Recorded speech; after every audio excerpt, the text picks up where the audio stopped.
Halo, perkenalkan nama saya Lutfian Aldino. Di video ini saya akan menjelaskan tentang materi introduction dalam financial technology. Langsung saja ke materi yang pertama, yaitu pergeseran landscape keuangan. Bank-bank besar masih dominan di sektor keuangan, tetapi pemain baru atau perusahaan baru seperti financial technology sekarang semakin berkembang. Pelanggan kini memiliki lebih banyak pilihan untuk melakukan pembayaran, pinjaman, dan hal-hal lain yang berhubungan dengan perbankan. Financial technology juga menawarkan solusi yang lebih mudah diakses bagi para pelanggannya. Ini berdampak besar kepada industri perbankan tradisional. Perbankan tradisional perlu beradaptasi dengan inovasi yang dilakukan financial technology agar tidak tertinggal. Yang kedua yaitu ada revolusi yang masih belum selesai. Financial technology telah melakukan revolusi keuangan.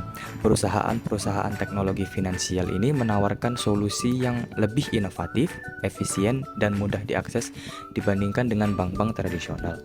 Tren ini diperkirakan akan berlanjut dan kita dapat mengharapkan munculnya inovasi-inovasi baru yang akan datang di masa depan. Lalu selanjutnya yaitu tantangan bagi bank tradisional. Munculnya financial technology ini telah mengubah landscape industri perbankan.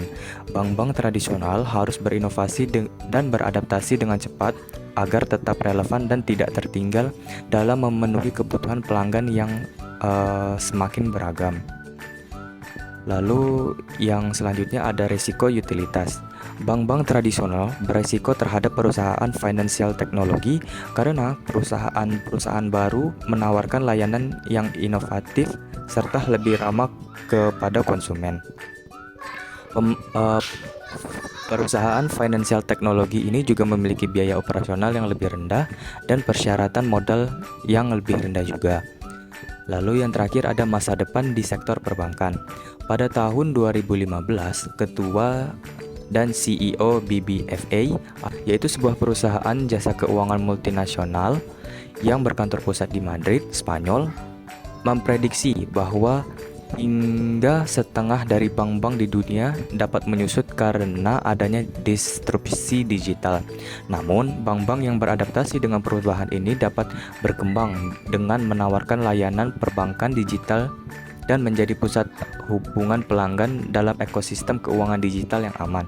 Kolaborasi dengan perusahaan financial technology ini juga penting dalam menghadirkan layanan baru untuk para konsumen. Baik, saya Dia Julianti. Saya akan menjelaskan mengapa kami sangat antusias dengan fintech. Antusias kita terhadap fintech semakin meningkat seiring dengan perkembangannya teknologi dan perubahan gaya hidup. Ada beberapa hal utama mengapa fintech begitu menarik. Yang pertama, kemudahan dan kenyamanan. Fintech itu menawarkan cara yang lebih mudah dan lebih cepat dalam mengelola keuangan. Bayangkan saja kita bisa melakukan transfer uang, pembayaran tagihan, atau berinvestasi dengan beberapa kali ketukan di layar ponsel kita saat ini. Yang kedua itu ada aksesibilitas, di mana fintech itu membuka akses layanan keuangan bagi mereka yang sebelumnya sulit mendapatkan. Misalnya, masyarakat yang tinggal di daerah terpencil kini bisa menikmati layanan perbankan tanpa harus pergi ke cabang bank. Yang ketiga yaitu inovasi. Nah, fintech terus berinovasi dengan menghadirkan produk dan layanan yang terbaru yang menarik, mulai dari pembayaran digital, peer-to-peer, hingga robo advisor. Semuanya dirancang untuk memenuhi kebutuhan konsumen yang semakin beragam. Nah, yang keempat itu, mereka menawarkan biaya yang lebih rendah, di mana fintech menawarkan biaya yang lebih rendah dibandingkan dengan lembaga keuangan konvensional, karena fintech tidak terbebani oleh biaya operasional yang besar seperti biaya sewa gedung ataupun gaji karyawan. Nah, kemudian yang kelima ada keamanan yang terjamin. Nah, meskipun ada beberapa kasus penipuan yang melibatkan fintech, namun sebagian besar penyediaan layanan fintech telah menerapkan sistem keamanan yang canggih untuk melindungi data pengguna. Kemudian Kemudian ada regulasi, di mana pertumbuhan fintech yang sangat cepat seringkali membuat regulator kesulitan untuk membuat aturan yang sesuai. Nah, selanjutnya yang terakhir itu ada literasi keuangan, di mana tidak semua orang memiliki pemahaman yang baik tentang teknologi keuangan. Maka Hal tersebut dapat menyebabkan mereka menjadi korban penipuan. Nah, dapat kita simpulkan bahwa fintech adalah sebuah fenomena yang sangat menarik dan berpotensi mengubah industri keuangan. Namun, kita perlu tetap waspada dan bijak dalam memilih produk dan baik. Selanjutnya, kalian bertanya-tanya kan bagaimana sih semuanya dimulai? Nah, permulaan fintech itu ada. Salah satu penemuan awal yang merevolusikan komunikasi jarak jauh atau telegraf itu memungkinkan transaksi keuangan dilakukan lebih cepat dan efisien. Nah, terus berinovasi lagi menjadi ATM, di mana anjungan tunai mandiri atau ATM itu merupakan salah satu inovasi dari awal di bidang fintech. Dengan ATM, nasabah dapat melakukan transaksi perbankan kapan saja dan di mana saja tanpa harus mengunjungi cabang bank dimanapun. Nah, kemudian beradaptasi lagi nih menjadi kartu kredit. Munculnya kartu kredit mengubah drastik berbelanja dan mengelola keuangan. Kartu kredit ini memberikan kemudahan dalam transaksi dan memungkinkan kita untuk berbelanja secara kredit. Nah, di era digital dan pertumbuhan fintech yang secara pesat ini, ada beberapa faktor. Yang pertama yaitu kemunculan internet. Nah, kemunculan internet ini menjadi katalisator utama dalam perkembangan fintech. Nah, internet ini memungkinkan transaksi keuangan dilakukan secara online, membuka peluang bagi inovasi baru seperti pembayaran digital, perbankan online, dan investasi online. Yang kedua itu ada smartphone. Nah, di mana populernya smartphone ini semakin mempercepat pertumbuhan fintech, di mana aplikasi mobile banking dan pembayaran digital semakin mudah diakses oleh drastik. Nah, yang ketiga itu ada regulasi yang mendukung. Banyaknya negara yang mulai merancang regulasi yang lebih fleksibel untuk pertumbuhan fintech sehingga menciptakan lingkungan yang kondusif bagi inovasi. Nah, ada juga nih faktor-faktor yang mendorong pertumbuhan fintech. Yang pertama yaitu kebutuhan nasabah, yang dimana nasabah ini menginginkan layanan keuangan yang lebih cepat, lebih mudah, dan lebih personal. Nah, fintech ini hadir dengan rasti yang lebih inovatif dan sesuai dengan kebutuhan nasabah yang modern. Nah, faktor yang kedua yaitu ada teknologi. Dengan perkembangan teknologi seperti AI ini, blockchain juga dan big data memungkinkan fintech menciptakan produk dan layanan yang lebih canggih. Nah, yang ketiga itu ada krisis keuangan, di mana faktor krisis keuangan global pada tahun 2008 itu memicu ketidakpercayaan terhadap praktik keuangan tradisional, di mana fintech muncul sebagai alternatif yang lebih terpercaya dan efisien. Nah, maka dapat kita simpulkan bahwa fintech itu telah mengubah lanskap praktik keuangan terhadap plastik. Dengan terus berkembangnya teknologi dan meningkatnya kebutuhan nasabah, kita dapat berharap akan munculnya inovasi-inovasi baru di bidang fintech yang akan semakin memudahkan hidup kita. Nah, setelah itu pasti kalian juga akan mempertanyakan apa sih yang dihadirkan oleh fintech. Nah, fintech itu menghadirkan revolusi dalam dunia keuangan. Dengan memanfaatkan teknologi, fintech telah mengubah cara kita mengelola uang, bertransaksi, dan mengakses layanan keuangan. Nah, ada beberapa hal utama yang dihadirkan oleh fintech. Yang pertama, aksesibilitas yang luas, di mana fintech itu membuka pintu bagi jutaan orang yang sebelumnya tidak terlayani oleh bank tradisional. Layanan keuangan menjadi lebih mudah diakses baik dari segi lokasi maupun prosedur. Nah, yang kedua itu inovasi produk dan layanan, di mana fintech terus berinovasi dengan menghadirkan produk dan layanan keuangan yang lebih beragam dan sesuai dengan kebutuhan individu, seperti pinjaman online, investasi berbasis aplikasi, ataupun asuransi mikro. Nah, efisiensi dari selanjutnya itu efisiensi, di mana fintech dapat meningkatkan efisiensi dalam transaksi keuangan. Proses yang sebelumnya rumit dan memakan waktu yang cukup banyak, kini menjadi lebih cepat dan mudah. Yang selanjutnya itu ada transparansi, di mana fintech itu umumnya menawarkan tingkat transparansi yang lebih tinggi dalam transaksi keuangan, di mana nasabah dapat dengan mudah melacak transaksi dan biaya yang terkait. Nah, yang selanjutnya itu pengalaman penggunaan yang lebih baik, di mana fintech itu fokus pada pengalaman penggunaan yang seamless dan menyenangkan, di mana aplikasi mobile yang intuitif dan layanan pelanggan yang sangat responsif dan menjadi ciri khas fintech. Nah, yang selanjutnya itu ada inklusif keuangan, di mana fintech itu berkontribusi dalam meningkatkan inklusif keuangan dengan memberikan akses kepada masyarakat yang sebelumnya tidak bankable. Nah, kemudian itu ada ekosistem keuangan yang lebih terhubung, di mana itu fintech menghubungkan berbagai perilaku dalam ekosistem keuangan, menciptakan jaringan yang lebih luas dan kolaboratif. Nah, contoh inovasi dari fintech itu dari pembayaran digital itu berupa GoPay, OVO, Dana, yang dimana dapat memudahkan kita untuk melakukan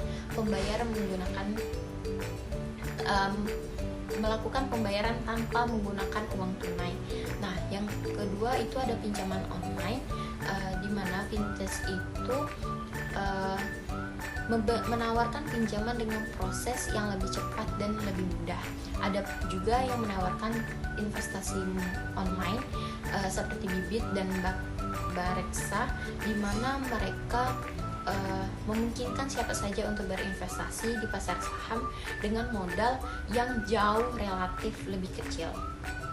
Yang kemudian di lain investasi online juga bakal ada asuransi online, yang dimana perusahaan fintech seperti Lifepal itu biasanya menawarkan produk asuransi yang lebih fleksibel dan dapat disesuaikan dengan kebutuhan individu. Baik, selanjutnya saya akan menjelaskan fintech di negara berkembang. Nah, fintech di negara berkembang itu memiliki peluang dan tantangan. Nah, fintech atau teknologi finansial ini telah menjadi angin segar di dunia keuangan, terutama di negara-negara berkembang, di mana teknologi ini menawarkan solusi yang inovatif untuk mengatasi berbagai tantangan dalam sektor keuangan, seperti inklusif keuangan yang rendah dan berbagai tantangan dan akses terbatas ke layanan perbankan. Nah, peluang besar fintech di negara berkembang itu yang pertama dapat meningkatkan inklusif keuangan, di mana fintech mampu menjangkau masyarakat yang sebelumnya sulit dijangkau oleh lembaga keuangan tradisional. Yang kedua, mempercepat pertumbuhan ekonomi, di mana fintech dapat mendorong pertumbuhan ekonomi dan mempermudah akses pembiayaan bagi UMKM, meningkatkan efisiensi transaksi dan menciptakan lapangan kerja baru. Yang ketiga, yaitu ada inovasi produk dan layanan. Fintech itu menawarkan berbagai produk dan layanan inovatif yang sesuai dengan kebutuhan masyarakat, seperti pembayaran digital, peer-to-peer, ataupun asuransi mikro. Nah, yang keempat itu meningkatkan efisiensi, di mana fintech dapat mengotomasikan banyak proses yang sebelumnya dilakukan secara manual, sehingga meningkatkan efisiensi dan mengurangi biaya operasional. Nah, ada pun tantangan yang dihadapi nih. Yang pertama itu infrastruktur teknologi. Keterbatasan infrastruktur teknologi ini seperti jaringan internet dan perangkat mobile dapat menghambat pertumbuhan fintech. Nah, yang kedua itu literasi keuangan, di mana tingkat literasi keuangan yang rendah dapat membuat masyarakat itu kesulitan memahami produk dan layanan dari fintech. Nah, yang ketiga itu regulasi, di mana kerangka regulasi yang belum memadai dapat menciptakan ketidakpastian dan risiko bagi pelaku bisnis fintech. Yang keempat, perlindungan konsumen. Perlunya perlindungan konsumen yang kuat untuk mencegah penyalahgunaan dan penipuan. Nah, yang kelima itu persaingan dengan modal bisnis tradisional. Fintech harus bersaing dengan model bisnis tradisional yang sudah mapan. Nah, contoh penerapan fintech di negara berkembang di Asia Tenggara itu ada Gojek, Grab, OVO. Di Indonesia telah mengintegrasikan layanan keuangan ke dalam platform mereka dan memberikan kemudahan bagi pengguna dalam melakukan pembayaran dan transaksi lainnya. Nah, di masa depan fintech di negara berkembang itu sangat menjanjikan. Dengan dukungan pemerintah, pengembangan infrastruktur, dan peningkatan literasi keuangan, fintech itu dapat terus tumbuh dan berkontribusi pada pembangunan ekonomi. Nah, ada beberapa tren yang perlu diperhatikan, seperti kecerdasan buatan seperti AI, itu akan semakin banyak digunakan untuk personalisasi layanan, deteksi penipuan, dan pengembangan produk baru. Dan ada juga blockchain, di mana teknologi blockchain ini akan semakin diadopsi untuk meningkatkan keamanan dan transparansi transaksi. Nah, dan ada juga regulasi yang lebih komprehensif, di mana regulasi yang lebih jelas dan konsisten akan menciptakan lingkungan yang lebih sehat bagi pertumbuhan fintech. Kesimpulannya, fintech menawarkan peluang besar bagi negara berkembang untuk mengatasi berbagai tantangan sosial dan ekonomi. Namun, untuk mencapai potensi penuhnya, perlu adanya kolaborasi antar pemerintah, pelaku bisnis, ataupun masyarakat untuk mengatasi berbagai tantangan yang ada. Selanjutnya, bank beware. Bank harus waspada terhadap fintech, karena pertumbuhan fintech memang menghadirkan tantangan serius bagi perbankan tradisional. Inovasi yang ditawarkan fintech seperti pembayaran digital, aksesibilitas yang lebih luas, dan biaya yang lebih rendah membuat banyak nasabah beralih. Nah, pertanyaannya, mengapa bank harus waspada? Yang pertama itu disrupsi model bisnis. Fintech itu menantang model bisnis tradisional bank, di mana layanan seperti peer-to-peer lending, robo-advisor, dan pembayaran digital itu langsung bersaing dengan produk dan layanan perbankan konvensional. Yang kedua, ekspektasi nasabah yang tinggi. Nah, nasabah sekarang itu memiliki ekspektasi yang lebih tinggi terhadap layanan perbankan. Mereka itu menginginkan pengalaman perbankan yang lebih cepat, lebih mudah, lebih personal, dan seringkali lebih ditawarkan oleh fintech. Yang ketiga itu teknologi yang berkembang pesat. Fintech itu terus berinovasi dengan memanfaatkan teknologi seperti AI, blockchain, dan big data. Nah, hal ini membuat bank harus terus berinvestasi dalam teknologi untuk tetap kompetitif. Nah, apa sih yang harus dilakukan oleh bank? Yang pertama itu bank harus mengadopsi teknologi, di mana bank harus segera beradaptasi dengan teknologi digital. Berarti bank harus menginvestasikan dalam infrastruktur teknologi dan mengembangkan aplikasi mobile yang user friendly dan mengadopsi sistem pembayaran digital. Nah, yang kedua itu fokus pada pembayaran pelanggan, di mana bank harus memberikan layanan pelanggan yang lebih baik terhadap personal, layanan penyelesaian masalah yang lebih cepat, dan saluran komunikasi yang lebih mudah diakses. Nah, yang ketiga itu ada kolaborasi fintech, di mana fintech itu sebagai ancaman bank bisa menjalin kemitraan dengan perusahaan fintech. Nah, kolaborasi ini bisa berupa investasi, akuisisi, atau pengembangan produk bersama. Yang keempat itu inovasi produk dan layanan bank. Bank harus terus berinovasi untuk menciptakan produk-produk keuangan yang lebih personal ataupun layanan yang berbasis data. Contoh inovasi yang dapat dilakukan oleh bank itu, yang pertama, pembukaan rekening secara online, di mana memudahkan nasabah membuka rekening tanpa harus datang ke cabang bank tersebut. Yang kedua, pengembangan aplikasi mobile, di mana menyediakan berbagai fitur seperti transfer uang, pembayaran, dan investasi ataupun pinjaman lain-lain.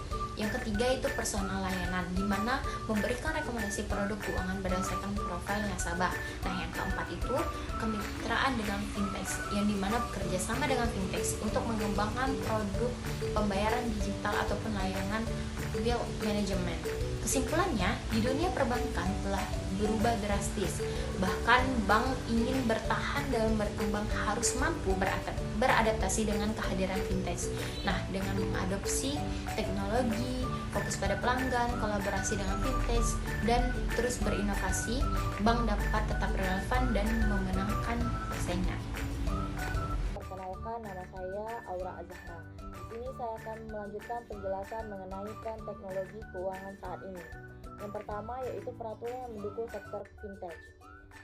Diawali dengan berita yang datang dari Inggris pada tahun 2015, di mana pemerintah mengumumkan dimulainya inisiatif berbagai data dan data terbuka di bidang perbankan atau inisiatif Open Application Programming Interface. Tujuannya untuk meningkatkan persaingan demi kepentingan konsumen. Peraturan lainnya muncul di Eropa adalah petunjuk layanan pembayaran, di mana secara Secara ringkasnya, Parlemen Eropa juga ingin melihat akses yang lebih mudah terhadap data perbankan untuk memungkinkan inovasi sekaligus mencegah penyalahgunaan data dan pelanggaran keamanan. Ada beberapa aspek penting dari peraturan yang mendukung sektor fintech. Salah satunya yaitu regulasi yang fleksibel di mana dapat memungkinkan perusahaan fintech beroperasi dengan lebih mudah. Contohnya yang ada di Indonesia adalah Otoritas Jasa Keuangan. Selanjutnya yang kedua yaitu perangkat yang dapat dikenakan valuta asing, Bitcoin, dan tren blockchain. Yang pertama yaitu perangkat yang dapat digunakan. Salah satu aplikasi yang dapat digunakan adalah mobile banking, di mana sudah banyak sekali bank dan perusahaan menggunakan aplikasi ini untuk memungkinkan penggunanya melakukan transaksi, cek saldo, dan lain-lain secara online. Yang kedua ada valuta asing. Dengan kemajuan teknologi, penggunaan valuta asing ini telah lebih mudah dan efisien melalui platform online.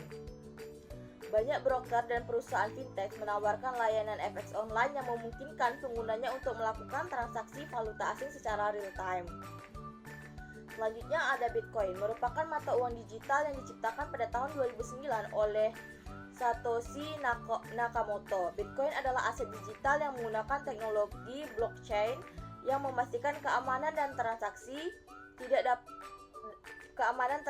dan tidak dapat dirubah. Ini ada tren blockchain. Blockchain adalah sebuah teknologi yang memungkinkan penyimpanan data secara desentralisasi melalui komputer yang saling terhubung. Desentralisasi ini artinya tidak ada otoritas tunggal yang mengendalikan seluruh jaringan, sehingga transparansi dan keamanan data terjamin. Mengenai penjelasan saya sebelumnya, beberapa kali kita menyinggung mengenai vintage. Vintage adalah istilah yang digunakan untuk menggambarkan teknologi yang dikembangkan untuk meningkatkan perbaikan dan layanan keuangan tradisional. Vintage modern ini berfokus pada inovasi melalui layanan mobile yang menargetkan generasi milenial hingga generasi Z. Contoh perusahaan fintech yang inovatif ada M-Pesa, yaitu menggunakan teknologi seluler untuk memberikan layanan transfer uang dan pembayaran. M-Pesa ini dikembangkan oleh Safaricom di Kenya dan telah menjadi salah satu layanan keuangan paling sukses di dunia. Yang kedua, ada aplikasi Venmo, aplikasi pembayaran peer-to-peer yang memungkinkan penggunanya melakukan transaksi dengan mudah melalui smartphone. Yang ketiga ada Bitcoin. Bitcoin adalah cryptocurrency yang menggunakan teknologi blockchain untuk memastikan keamanan transaksi. Bitcoin telah menjadi salah satu contoh perusahaan fintech yang paling inovatif dan berpengaruh dalam sektor keuangan. Saya Muhammad Zaki Hafiz dari kelompok 3 akan menjelaskan materi yang telah kelompok kami berikan. Bitcoin dan blockchain. Bitcoin mempromosikan anonimitas, sementara blockchain mengutamakan transparansi. Seperti Bitcoin adalah protokol pertukaran digital tanpa otoritas terpusat, lalu menggunakan sistem buku besar terdistribusi bernama blockchain. Blockchain memungkinkan verifikasi transaksi oleh komunitas peserta dan menawarkan kecepatan, keamanan, dan biaya lebih rendah dibanding sistem terpusat. Lalu selanjutnya Square.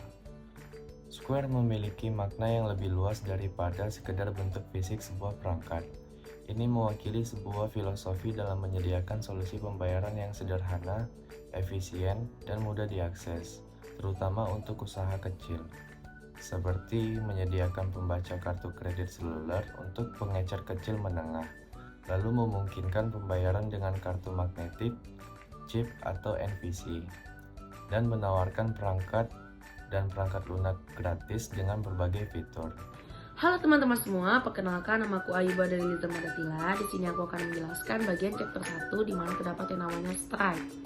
Stripe itu merupakan salah satu perusahaan teknologi terkemuka dalam industri teknologi finansial yang telah muncul sebagai pusat kekuatan global dengan merevolusi cara pembayaran dan perdagangan daring. Nah, Stripe ini memiliki 4 poin utama. Yang pertama ada layanan pembayaran online untuk individu dan bisnis. Nah, ini berarti platform tersebut bisa digunakan oleh siapa saja, mulai dari individu yang ingin berbelanja online hingga bisnis besar yang membutuhkan sistem pembayaran yang handal. Yang kedua, memudahkan perusahaan e-commerce baru mengakses layanan.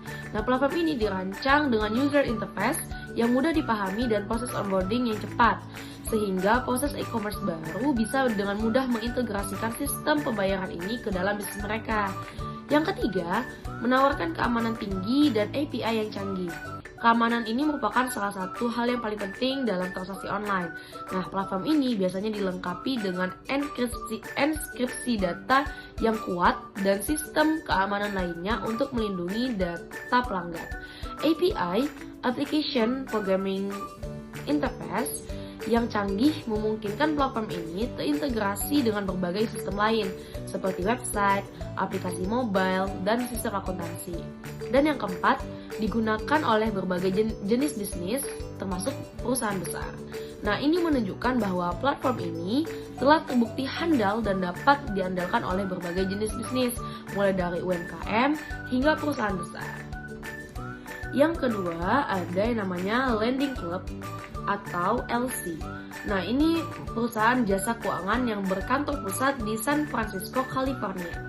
Nah, perusahaan ini merupakan pemberi pinjaman peer-to-peer pertama yang mendaftarkan penawarannya sebagai sekuritas di Securities and Exchange Commission atau SEC dan menawarkan perdagangan pinjaman di pasar sekunder. Nah, di dalam LC ini terdapat 5 poin utama. Yang pertama ada platform pinjaman peer-to-peer. Nah, ini adalah inti dari sistem ini. Platform ini berperan sebagai pasar digital di mana investor dan peminjam dapat bertemu dan berinteraksi. Yang kedua ada proses aplikasi online yang cepat.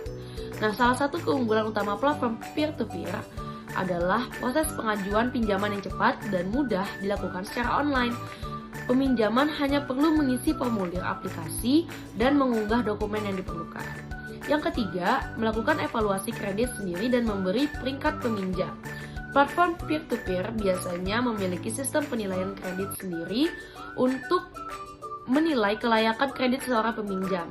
Sistem ini akan memberikan peringkat kredit kepada setiap peminjam, sehingga investor dapat melihat profil risiko dari setiap calon peminjam. Dan yang keempat, memungkinkan investor memilih tingkat risiko dan jenis pinjaman. Investor memiliki fleksibilitas untuk memilih jenis pinjaman yang ingin mereka danai, serta tingkat risiko yang mereka terima. Nah, beberapa platform menawarkan berbagai jenis pinjaman seperti pinjaman untuk modal usaha, konsolidasi utang, atau pinjaman pribadi. Dan yang kelima, pinjaman biasanya didanai oleh banyak investor. Nah, salah satu karakteristik unik dari platform peer-to-peer adalah sebuah pinjaman seringkali didanai oleh banyak investor. Hal ini disebut dengan model crowdlending. Setiap investor dapat memberikan dana dalam jumlah yang bervariasi sehingga risiko kredit terdistribusi ke banyak pihak.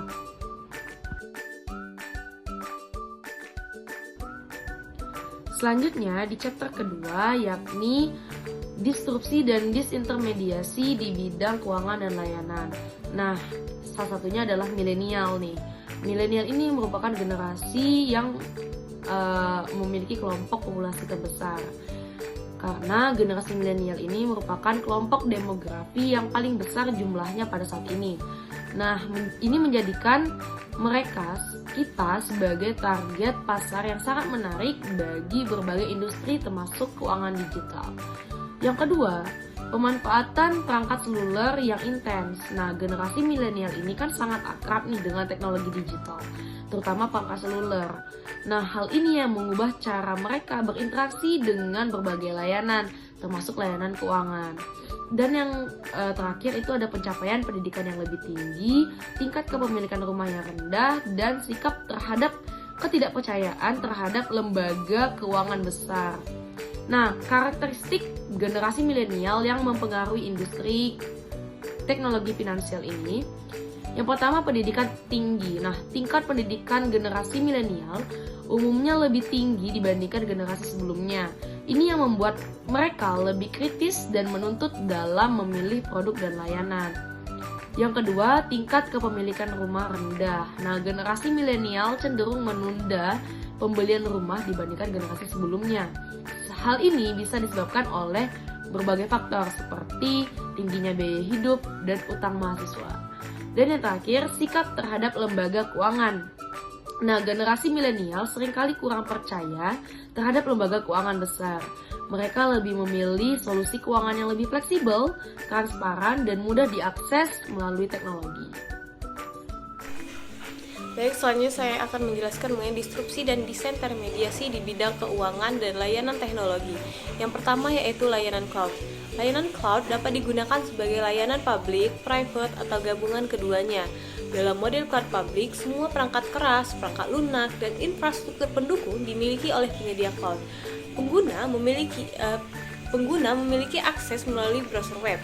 Dalam model cloud private, layanan dan infrastruktur dipertahankan pada jaringan pribadi untuk penggunaan eksklusif satu bisnis. Cloud dapat ditempatkan di pusat data perusahaan sendiri atau di-host oleh penyedia layanan. Model hybrid memungkinkan fleksibilitas beberapa data dan aplikasi untuk ditempatkan di lingkungan pribadi dan beberapa di cloud publik. Yang kedua yaitu perangkat lunak sumber terbuka. Perangkat lunak sebagai layanan menyediakan solusi lengkap, biasanya termasuk aplikasi pengguna akhir seperti email. Pelanggan seringkali dapat menambahkan modifikasi dan penambahan untuk memenuhi kebutuhan spesifik mereka. Selanjutnya yaitu kecerdasan buatan. Inovasi penting lainnya dalam teknologi yang berkontribusi pada kemajuan fintech adalah AI. Salah satu definisi AI yang berguna adalah proses di mana mesin belajar untuk memecahkan masalah yang diberikan. Perkembangan awal komputer menghasilkan mesin yang dapat digunakan untuk menyimpan dan memproses data. Kapasitas penyimpanan dan kecepatan pemrosesan sangat terbatas, tetapi sejak saat itu telah ditingkatkan secara signifikan. Mesin-mesin awal ini dapat melakukan tugas-tugas yang semakin kompleks, tetapi hanya dapat menjalankan prosedur yang disediakan oleh operator manusia. Konsep AI adalah membuat mesin yang bertindak dengan cara yang cerdas, menggunakan proses pengambilan keputusan tingkat lanjut untuk melampaui instruksi spesifik yang diberikan oleh operator manusia. Dan yang terakhir yaitu perangkat seluler dan aplikasi AI. Kemungkinan besar akan berdampak pada semua segmen lembaga keuangan. Peran yang berhubungan dengan pelanggan, operasi, manajemen kekayaan, pasar modal, semuanya akan mendapat manfaat dari peningkatan penerapan AI. Scotiabank misalnya telah bekerja sama dengan ML untuk menyempurnakan pendekatannya terhadap pemegang kartu kredit yang menunggak pembayaran. Tantangannya adalah mengidentifikasi berbagai kelas akun yang terlambat membayar dan mencocokkan penjangkauan yang sesuai pada tahap awal. Aplikasi lainnya adalah dalam mendeteksi penipuan dan perilaku nakal lainnya. Perusahaan dan bursa dapat memantau data. Selanjutnya yaitu disrupsi dan desain intermediasi di bidang keuangan dan layanan budaya kewirausahaan. Yang pertama yaitu gaya hidup startup. Faktor lain yang berkontribusi terhadap pertumbuhan fintech saat ini adalah daya tarik lingkungan startup. Bagi banyak generasi milenial, gaya hidup perusahaan rintisan bukan untuk semua orang. Gaya hidup yang digembor-gemborkan di media dan oleh perusahaan-perusahaan yang benar-benar sukses juga menjadi daya tarik yang besar.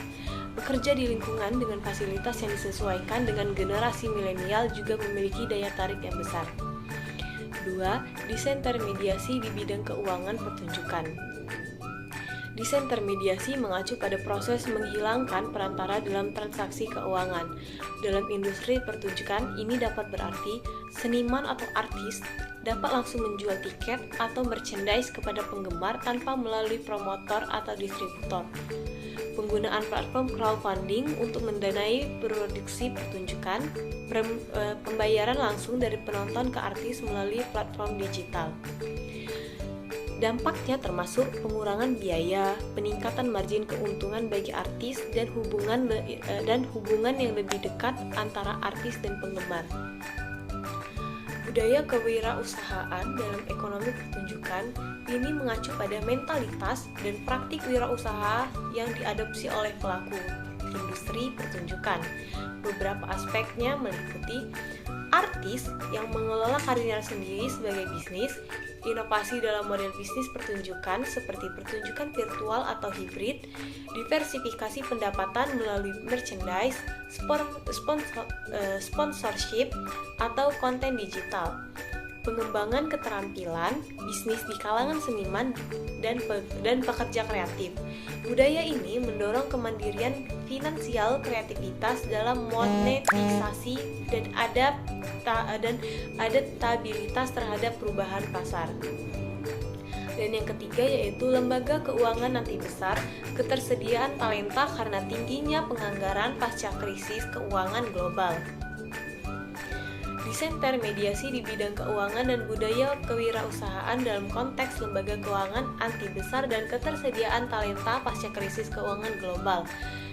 Disintermediasi di bidang keuangan ini terjadi karena munculnya vintage dan platform peer-to-peer lending yang memungkinkan individu dan bisnis kecil untuk meminjam atau meminjamkan uang langsung tanpa melalui bank besar.